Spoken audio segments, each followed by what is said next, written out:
સુપ્રભાત વિદ્યાર્થી મિત્રો, કેમ છો બધા? મજામાં ને?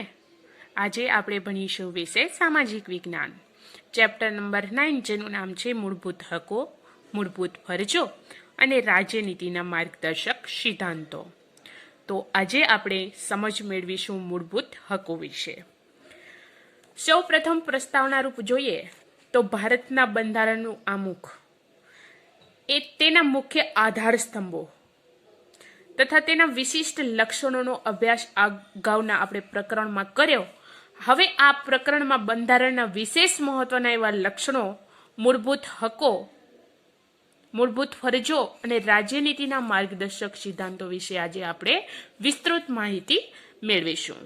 સૌ પ્રથમ માનવ હકો, એને માનવ અધિકારો પણ કહેવામાં આવે છે. વ્યક્તિ માત્રના અસ્તિત્વ અને તેના વ્યક્તિત્વના સર્વાંગી વિકાસ સાધવામાં મદરૂપ એવી સામાજિક પરિસ્થિતિનું નિર્માણ થવું અને એ પરિસ્થિતિ ચાલુ રહે તે અત્યંત જરૂરી છે, એટલે કે આવશ્યક છે. એને સામાન્ય રીતે માનવ હકો કહેવામાં આવે છે.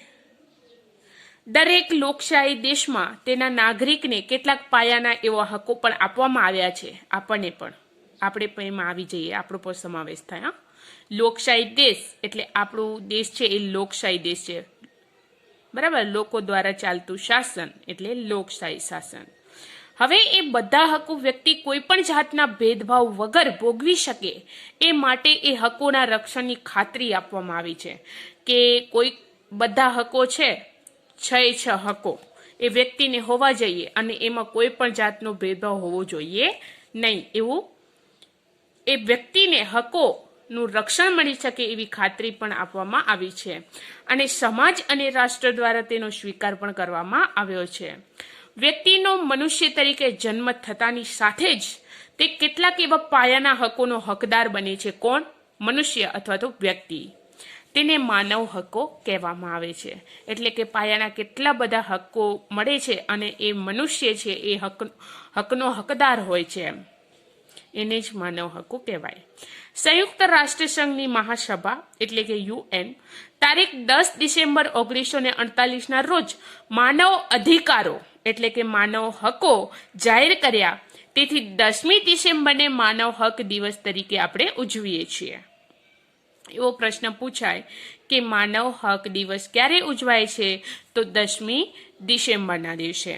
માનવ હકોની વૈશ્વિક ઘોષણાને સ્વીકૃતિ આપી અને ત્યારબાદ માનવ હકો પૈકી કેટલાક એવા અત્યંત મહત્વના એવા હકો અથવા તો અધિકારો આપણે ત્યાં સ્વીકાર કરવામાં આવ્યો છે. હકોનો આપણે સ્વીકાર કર્યો છે અને તેમના રક્ષણની ખાતરી પણ આપવામાં આવી છે. બંધારણ સભા છે એ તેમને બંધારણમાં ગૌરવભર્યું સ્થાન પણ આપ્યું છે. કોને? માનવ હકો અથવા તો માનવ અધિકારોને. આમ જે માનવ હકોને કાયદાકીય પીઠબળ આપીને બંધારણમાં સમાવ્યા છે તેને મૂળભૂત હકો કહેવામાં આવે છે. હવે આ જે મૂળભૂત હકો છે, જે માનવ હકો છે, એને કાયદાકીય પીઠબળ આપીને, તાકાત આપીને એને બંધારણમાં સમાવી લીધા છે, એટલે જ તેને માનવ હકોને મૂળભૂત હકો કહેવામાં આવે છે. આ માનવ હકો મનુષ્યનું મનુષ્ય તરીકેનું ગૌરવ જાળવી રાખવાના હેતુથી ઘોષિત કરાયા છે. હવે મનુષ્યનું અસ્તિત્વ ટકાવી રાખવા માટે તેની ન્યૂનતમ જરૂરિયાતો કઈ કઈ હોય? તો એક રોટી, બીજા કપડાં, મકાન, શિક્ષણ અને આરોગ્ય એટલે દવાઓ, બરાબર. એ માનવીને જરૂરિયાત છે, ન્યૂનતમ જરૂરિયાત છે માનવીની. હવે તેને ગૌરવપૂર્વક અને સન્માનજનક સ્થિતિમાં પ્રાપ્ત થઈ શકે, ઉપરાંત તે સર્વતોમુખી વિકાસ સાધી શકે. કોણ? મનુષ્ય અથવા તો નાગરિક.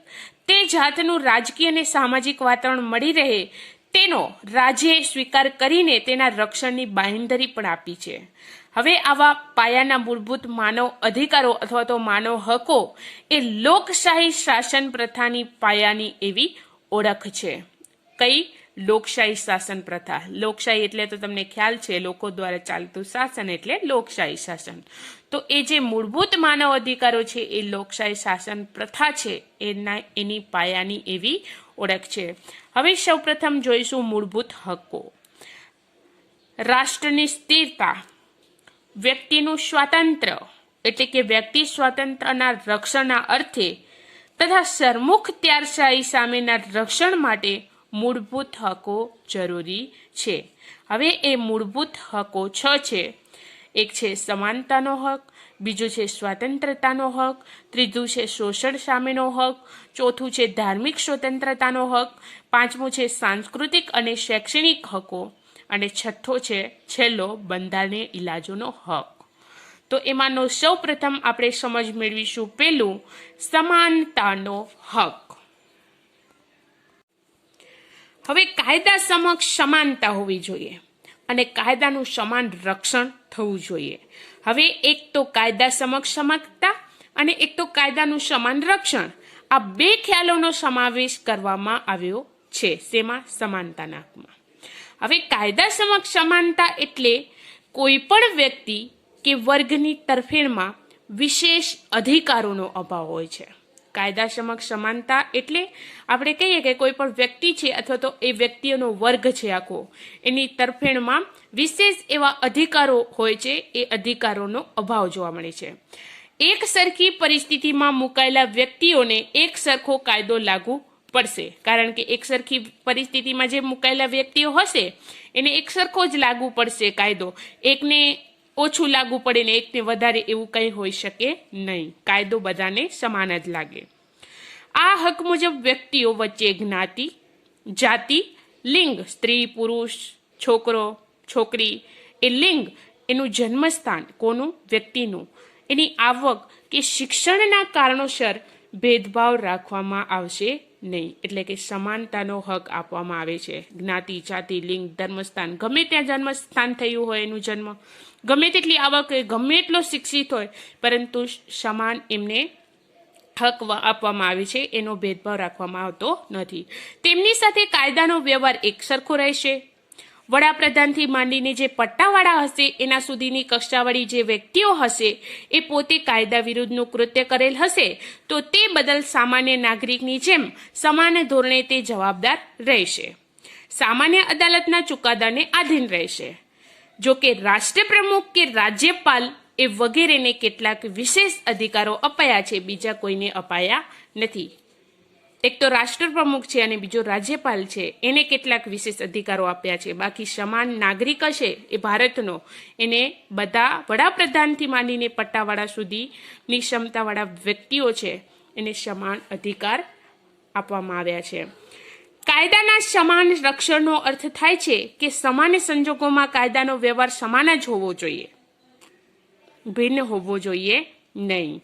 કોઈ પણ વ્યક્તિ વર્ગને અલગ રાખી તેમના પ્રત્યે કોઈ પણ ભેદભાવ દર્શાવતો કાયદો હશે તો એ કાયદો રાજ્ય ઘડી શકશે નહીં. બધા માટે સમાન જ કાયદો હોવો જોઈએ.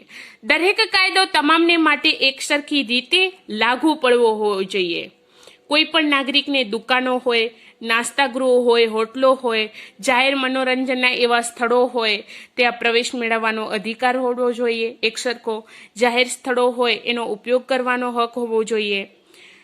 રસ્તાઓ હોય, તળાવો હોય કે કૂવાઓ હોય એનો વપરાશ કરવાની તમામને એકસરખી સમાન તક આપવામાં આવી છે. એટલે જ આપણે અહીંયા સમાનતાનો હક એ ભણીએ છીએ, બરાબર. એટલે કે ગમે તે કૂવાઓમાંથી પાણી ભરી શકે વ્યક્તિ, એને કોઈ નામ ન પાડી શકે, છૂટછાટ હોય છે, એમ સ્વતંત્રતા હોય છે, એને એક સરખી સમાન તક હોય છે ભારતનો ગમે એ નાગરિકને. સ્ત્રીઓ અને બાળકો માટે ખાસ કાયદાકીય જોગવાઈઓ એટલે કે લિંગના આધારે, સ્ત્રી છે એમ કે છોકરી છે તો એ લિંગના આધારે ભેદભાવ ગણાશે નહીં. કાયદો એક સરખો લાગુ પડશે.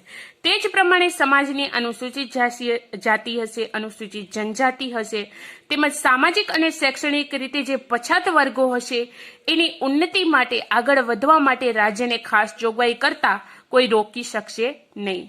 એવા લોકો, એવા વર્ગો હશે તો એ આગળ વધી શકશે, એના માટે રાજ્ય કોઈ જોગવાઈ કરતા રોકી શકશે નહીં એ લોકોને. સરકારી નોકરીઓમાં કે ઉચ્ચ અભ્યાસમાં પ્રવેશ મેળવવો હશે તો એના માટે અનામત બેઠકોની અલગ જોગવાઈ એ સમાનતાના હકનો ભંગ પણ ગણાશે નહીં. રાજ્યોની જાહેર નોકરીઓ હોય એમાં નિમણૂક સંબંધી બાબતોમાં તમામ નાગરિકો માટે સમાન તક રહેશે. એમ કે ગમે એ જાહેર નોકરીઓ હશે તો એ નાગરિક છે એને સમાન તક મળશે. એ નોકરીઓ માટે ગમે તે પરીક્ષાને આપી શકશે જાહેર સ્થળે નોકરી મેળવી શકશે એમ. જો કે નોકરી સંબંધી જરૂરી લાયકાતો નક્કી કરવાની રાજ્યને છૂટ આપવામાં આવી છે કે નોકરી સંબંધી જરૂરી એવી લાયકાતો હોય, કેટલો ભણેલો છે એ રાજ્ય નક્કી કરી શકે ને એના પ્રમાણે નોકરી આપી શકે એ રાજ્યને છૂટ આપવામાં આવી છે. સામાજિક ન્યાય અને વ્યક્તિના ગૌરવની ખાતરી સ્વરૂપે અસ્પૃશ્યતાની નાબૂદી કરીને અસ્પૃશ્યતાનું કોઈ પણ સ્વરૂપમાં આચરણ પણ પ્રતિબંધ મૂકેલું છે અને એ પ્રતિબંધ છે અને એ શિક્ષાપાત્ર ગુનો પણ બને છે. સમાજમાં કૃત્રિમ એવા ભેદભાવો ઊભા કરતા ઇલકાબો અને ખિતાબો દૂર કરવામાં આવ્યા છે. એમ આપણે કહીએ ને એવોર્ડ હોય, જેમ કે નામની આગળ સર, દીવાનજી, રાવ બહાદુર જેવા વિશેષણો લાગતા હતા તે દૂર થયા છે. હવે સ્વતંત્રતા પછી જુદા જુદા એવા ક્ષેત્રોમાં તેમના વિશિષ્ટ પ્રદાનને અને સિદ્ધાંતો ધરાવતી વ્યક્તિઓને બિરદાવવા માટે સરકાર દ્વારા ભારત રત્ન, પદ્મભૂષણ, પદ્મવિભૂષણ, પદ્મશ્રી જેવા વિશિષ્ટતા દર્શક એવા એવોર્ડ પણ આપવામાં આવે છે, સરકાર આપે છે. એમ લશ્કરી સેવાઓમાં જે હોય છે એમને પરમવીર ચક્ર એવો એવોર્ડ અપાય છે. મિત્રો, તમને ખ્યાલ છે પરમવીર ચક્ર કોને અપાયો છે? અભિનંદનને. લશ્કરી સેવાઓમાં નામની આગળ general, major, chief marshal, field marshal જેવા વિશેષણો લાગે છે. તે સમાનતાના હકનો ભંગ ગણવામાં આવતો નથી. એ બધા વિશેષણો લાગે છે એ સમાનતાના હકનો ભંગ ગણવામાં નથી આવતો, કારણ કે જે હોય છે એ લશ્કરી સેવાઓમાં એના આગળ જ લાગે છે, જે પ્રમાણે ડિગ્રી પ્રમાણે. આમ આ હક થકી સમાનતાવાળા સમાજની સ્થાપનાનો ઉદ્દેશ એટલે કે હેતુ છે અને ભારતમાં કાયદાનું શાસન છે તે સ્થાપિત થાય છે. અલગ પ્રકારના સમૂહ કે વર્ગો હોય તેની માટે અલગ અલગ વિશિષ્ટ સેવાઓના સંદર્ભમાં અલગ પ્રકારની એવી કાયદાકીય જોગવાઈ હોઈ શકે છે. દાખલા તરીકે વકીલો, ડોક્ટરો, શિક્ષકો, વીમા કંપનીઓ છે, સ્ત્રીઓ, સગીરો માટે અલગ અલગ કાયદાઓ લાગુ પડે છે. સમાન કામ માટે સમાન વેતનનો સિદ્ધાંત પણ આ અનુચ્છેદનો એક ભાગ છે કે તમે એક સરખો કામ કરો તો એના માટે એક સરખો વેતન એટલે કે એટલા જ પૈસા મળે, તો એવો સિદ્ધાંત પણ આ અનુચ્છેદનો જ એક ભાગ ગણવામાં આવે છે. હવે વાત કરીશું બીજું પોઈન્ટ, સ્વતંત્રતાનો હક. બંધારણ દ્વારા ભારતીય નાગરિકોને 6 પ્રકારની સ્વતંત્રતાઓ આપવામાં આવી છે, જે નીચે પ્રમાણે છે. પહેલો તો કોઈ પણ ભારતનો નાગરિક હશે તો એને વાણી એટલે બોલવાનો અને કોઈ પણ રીતે એને અભિવ્યક્તિ કરવાની સ્વતંત્રતા આપવામાં આવી છે. પછી બીજું છે કે શાંતિથી અને શસ્ત્રો વિના, સાધનો વિના ભેગા થવાની અને સભા ભરવાની સ્વતંત્રતા છે. શાંતિથી એકતો રહેવાની અને બીજો શસ્ત્રો વગર ભેગા થઈ અને સભા ભરી શકે એવી સ્વતંત્રતા આપવામાં આવે છે. ત્રીજી વસ્તુ કે મંડળો હશે અથવા તો સંઘો ભેગા એની રચના કરવાની પણ એ નાગરિકને સ્વતંત્રતા છે. ચોથી વસ્તુ, ભારતના કોઈ પણ પ્રદેશમાં ગમે ત્યાં મુક્તપણે હરી અને ફરી શકે એના માટેની પણ સ્વતંત્રતા આપવામાં આવી છે. પાંચમો પોઈન્ટ, ભારતના કોઈ પણ પ્રદેશમાં કોઈ પણ ભાગમાં રહેવાની અથવા તો અહીંયા સ્થાયી થઈ જવાની એ વ્યક્તિને સ્વતંત્રતા આપવામાં આવી. કોઈ પણ વ્યક્તિ હશે ભારતનો, એ કોઈ પણ પ્રદેશમાં એ રહી શકશે અથવા તો ત્યાં સ્થાયી થઈ શકશે. ગમે તે વ્યવસાય હશે, કામ કરવાનું હશે, કામકાજ હશે, વેપાર કરવાનો હશે અથવા તો ધંધો કરવાનો હશે, તો એ ભારતના નાગરિકને એ સ્વતંત્રતા મળી છે, એટલે કે એ વ્યક્તિને હક છે. ભારતીય નાગરિકોના વ્યક્તિત્વના સર્વતોમુખી વિકાસ અને અભિવ્યક્તિ માટે, લોકશાહીના સુચારુ સંચાલન માટે, વ્યક્તિ તંદુરસ્ત અને સ્વસ્થ જીવન જીવી શકે એના માટે હકનું વિશેષ એવું મહત્વ આપવામાં આવ્યું છે. કોઈ પણ વ્યક્તિ આ બધી સ્વતંત્રતાનો મનસ્વીપણે, બેફામપણે વર્તન કરશે અને સ્વચ્છેદી બનીને ઉપયોગ કરે તો એ બરાબર કહેવાય નહીં. એટલે એ સ્વતંત્રતાનો મનસ્વીપણે ને બેફામપણે એ વર્તન કરી શકશે નહીં. રાજ્ય સમાજના વ્યાપક હિતમાં જાહેર સુલેહ શાંતિ અને સલામતીના અર્થે આ સ્વતંત્રતા ઉપર વાજબી નિયંત્રણો અને મર્યાદા મૂકી દેવામાં આવી છે એવી બંધારણમાં સ્પષ્ટતા થઈ છે. કઈ સ્વતંત્રતાઓ કઈ મર્યાદામાં રહીને ભોગવવાની છે તેની જાહેરાત પણ બંધારણમાં કરવામાં આવી છે. ભારતીય નાગરિક છે તેને પોતાના વિચારોને વાણી દ્વારા અને કેવું વર્તન કરે છે એના દ્વારા અભિવ્યક્ત કરવાની પણ સ્વતંત્રતા આપવામાં આવી છે. લેખિત યા મૌખિક કે આંગિક અભિનય થકી એ વ્યક્ત કરી શકે છે ભારતનો નાગરિક, પરંતુ તે મુજબ અમર્યાદિત કે નિરંકુશ રીતે વર્તવાની કોઈ છૂટછાટ મળી નથી. કેટલાક વાજબી નિયંત્રણો કે મર્યાદાઓ બંધારણે મૂક્યા છે, જેવા કે ભારતનું સાર્વભૌમત્વ અને અખંડિતતા, રાજ્યની સલામતી, વિદેશી રાજ્યો સાથે મૈત્રીપૂર્ણ એવા સંબંધો રાખવાના, જાહેર વ્યવસ્થા એટલે જાહેર શાંતિ, સુલેહ અને સલામતી, નીતિમત્તા, શિષ્ટાચારના હિતમાં, અદાલતી તિરસ્કારો કરવાની, બદનક્ષી, ગુનાની હિંસા હોય તો એની ઉશ્કેરણી જેવી બાબતોને ધ્યાનમાં રાખીને સ્વતંત્રતાના હકનો ઉપયોગ કરવા ઉપર રાજ્ય કાયદા દ્વારા વાજબી એવા નિયંત્રણો પણ મૂકી દીધા છે. આ ઘણી બધી એવી મર્યાદાઓ વાજબી છે કે નહીં તે નક્કી કરવાની સત્તા ન્યાયતંત્રની હોય છે. એ બધી મર્યાદાઓ કેવી છે એ બધું નક્કી કોણ કરે છે? તો સત્તા અથવા તો શાસન ન્યાયતંત્રનું હોય છે. અખબારી સ્વતંત્રતામાં વિચારો અને અભિપ્રાયો થકી જાહેર હિતને આગળ ધપાવવાનો ઉદ્દેશ્ય છે, પરંતુ આ સ્વતંત્રતાનો ઉલ્લેખ કાંઈ થયો નથી. અભિવ્યક્તિની સ્વતંત્રતામાં તેનો પણ સમાવેશ થઈ જાય છે.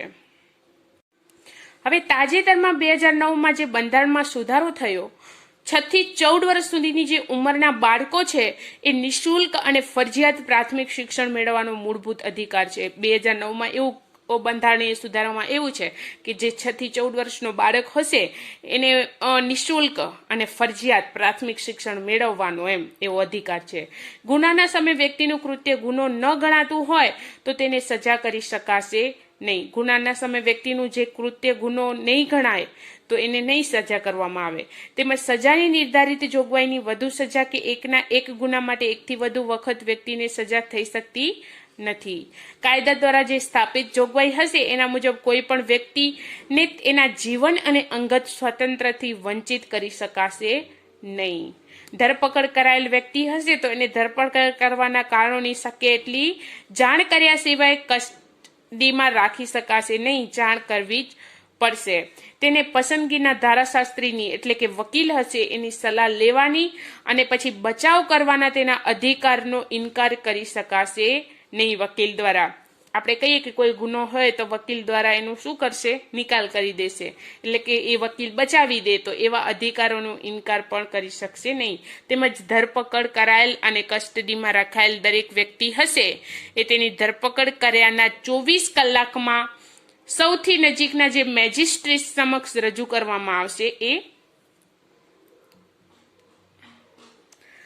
મેજિસ્ટ્રેટની પરવાનગી એટલે મંજૂરી વિના કોઈ પણ વ્યક્તિને કસ્ટડીમાં રાખી શકાશે નહીં, એટલે કે ધરપકડ કરી શકાશે નહીં. પ્રતિબંધક અટકાયતી ધારા હેઠળ જે વ્યક્તિની ધરપકડ કરાયેલી હોય તેવી વ્યક્તિને ઉપરયુક્ત બાબતો લાગુ પડશે નહીં. એવી કંઈ પણ બાબતો હશે એને લાગુ પડશે નહીં. નિવારક અટકાયત એને કહેવાય છે પ્રતિબંધિત અટકાયત.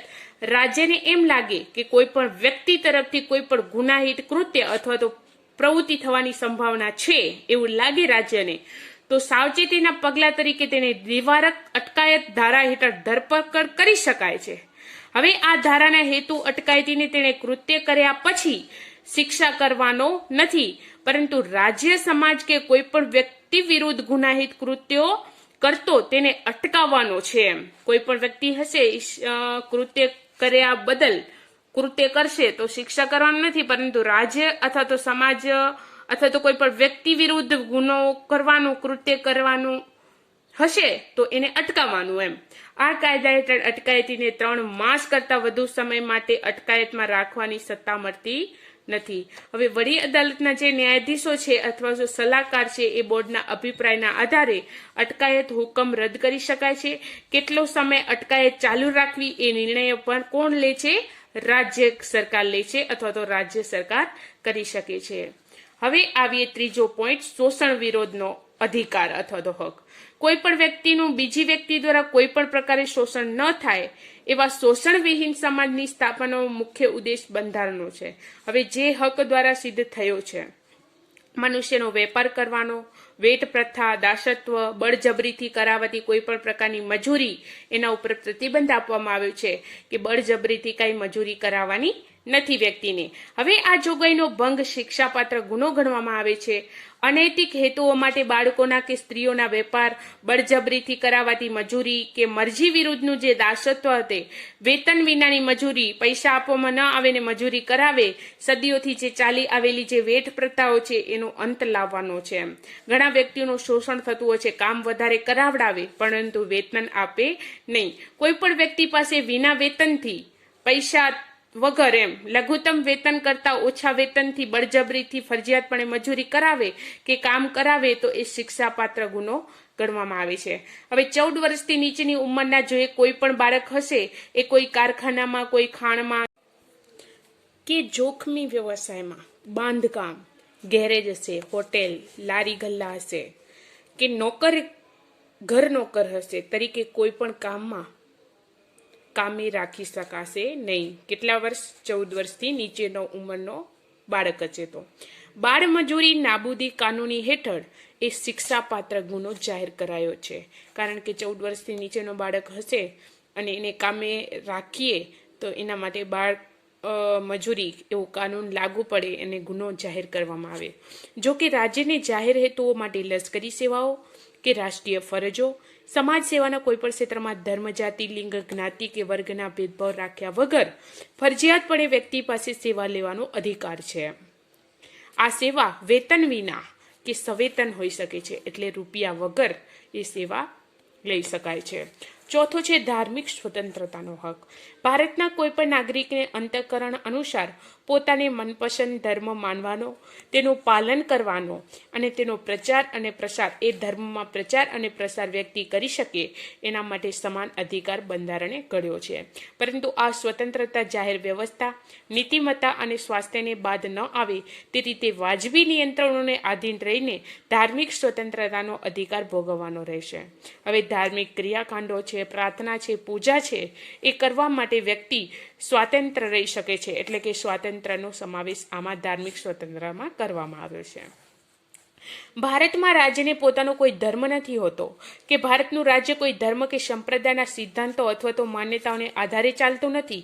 પરંતુ એવું છે કે રાજ્ય કોઈ પણ સમુદાયની ધાર્મિક બાબતોમાં અને ધાર્મિક એવી માન્યતાઓમાં દખલગીરી પણ કરી શકશે નહીં. ધાર્મિક અને સખાવતી હેતુઓ માટે સંસ્થાઓ સ્થાપવાનો અને તેમનું સંચાલન અને વહીવટ કરવાની સ્વતંત્રતા પણ ધાર્મિક સમૂહોને આપવામાં આવી છે. હવે કોઈ પણ રાજ્ય હશે એ જાહેર કરવેરા દ્વારા ઊભા કરાયેલા જે જાહેર ફંડો હશે, પૈસા ભેગા કરેલા હશે, એનો ઉપયોગ કોઈ ખાસ ધર્મ કે સંપ્રદાયમાં લાભ કે અભિવૃદ્ધિ માટે કરી શકશે નહીં. કોણ? રાજ્ય. હવે સરકારી ગ્રાન્ટમાંથી ચલાવાતી કોઈ પણ એવી શૈક્ષણિક સંસ્થા હોય જ્યાં શિક્ષણ આપવામાં આવે છે ત્યાં ધાર્મિક શિક્ષણ આપી શકાશે નહીં. કે ધાર્મિક શિક્ષણમાં ભાગ લેવાની કે ધાર્મિક ઉપાસનામાં, પ્રાર્થનામાં હાજર રહેવાની ફરજ પાડી શકાતી નથી. હવે 5મો પોઈન્ટ, સાંસ્કૃતિક અને શૈક્ષણિક હકો.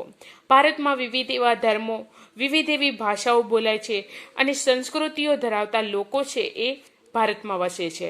ભારતના પ્રદેશોમાં રહેતા લોકોને પોતાની આગવી ભાષા, એની લિપિ હશે, સંસ્કૃતિની ઓળખ અને તેના આધારે રચાયેલા જે વર્ગના સમૂહ હોય એ જાળવી રાખવાનો અધિકાર હોય છે.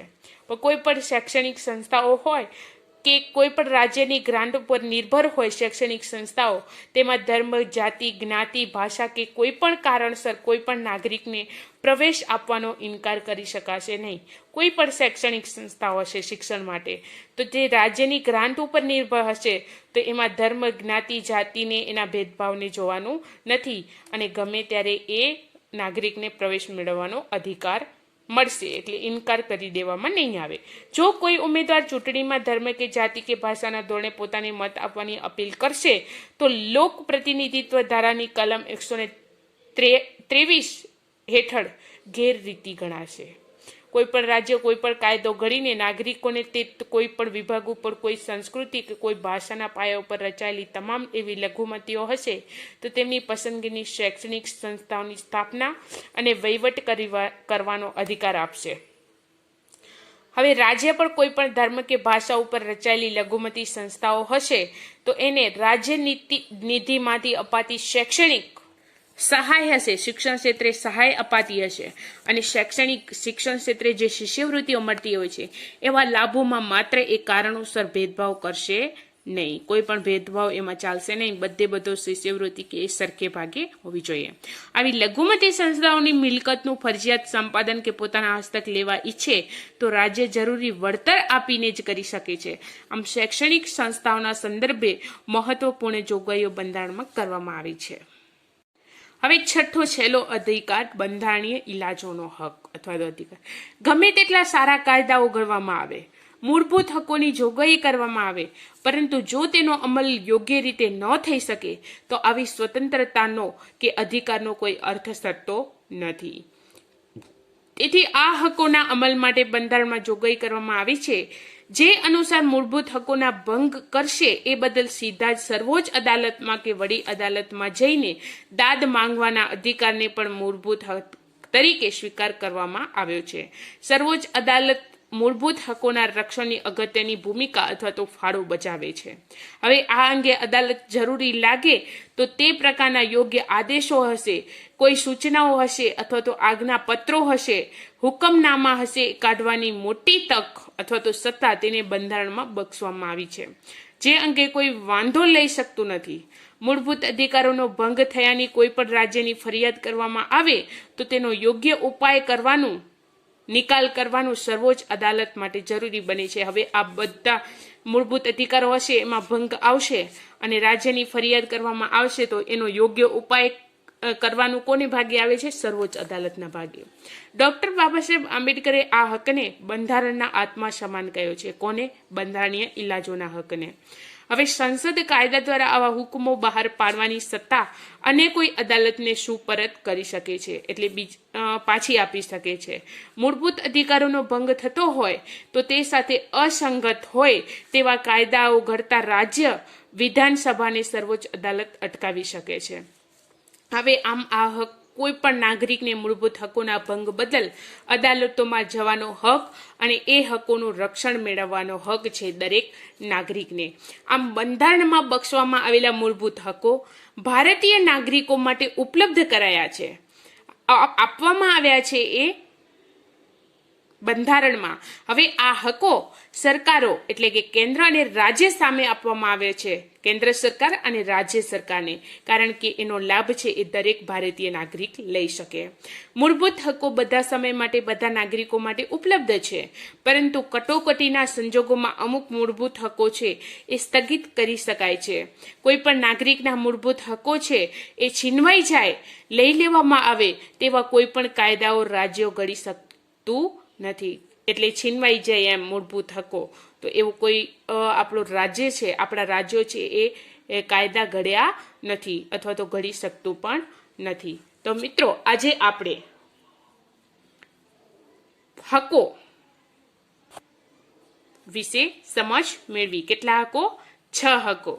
તો આગળના વિડિયામાં આપણે મૂળભૂત ફરજો અને રાજ્યનીતિના માર્ગદર્શક સિદ્ધાંતો વિશે વિસ્તૃત સમજ મેળવીશું. તો અહીંયા આ વિડીયો પૂરું થાય છે. Thank you.